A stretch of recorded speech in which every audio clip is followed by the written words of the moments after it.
Oyisirwe nitubena wo mugiga byaragasi omyaka 22 obira ly'omutura wa Irobo mutawuno kanso ya Pachwa kandi kuza kufa abazigu bamushanjiro mu makaje arashaisha tugwiciro aine mbabaza na sasira omukazi w'umugenzi nagira ngo hino musicyo muterire sumu arukumweta bitu ibayanga kuzayo konka bwa nyuma y'edakika nje hagira abashija biguza nabwo mushija we yanga kugamba nabo umuhara yamuterire sumu yamugira ijo shange komu nishija yayanga yagamba niwe dawune n'ushimiramo yamugira nyamba hakiri tuvugane ruzera umukazi ya nishija yayanga yamugira simu ndayikuretera mu gasheshe kare nishija yayanga yanyamba nahurira abantu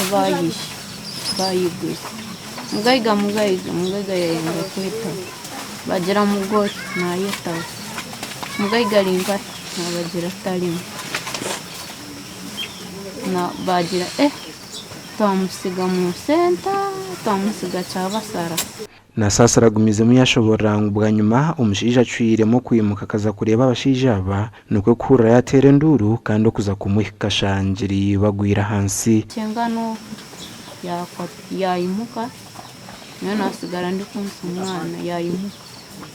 nahurire yataka umuntu nguye nanye umwana ariko ndamunaga hasi ndaza kureba ndare bari kutandaruka ndiruka ndazayeru ndatere nduru abantu barishe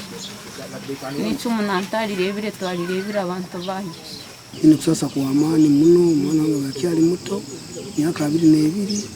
zara likubanza tine kikukora era nyine kusasa kwa amani kandi nguterera abataka ekindi cyo kutwarire biragiro mu ngaro mazima no kwatwa busungu no yito umuntu kintu kibi baba turabera ricirire miringwe y'eminyeto ari kufamo kandi bagira ngo mu kwezi kumwe abasigaza batanu no bafiro miringwe tari kwetegerezwa umwaka tugira murozi omungu gwa musindikira hano kira motoka ya makara yiteye hansi bamunagira mu kisaka giroto ndi bamuteyizire ensaho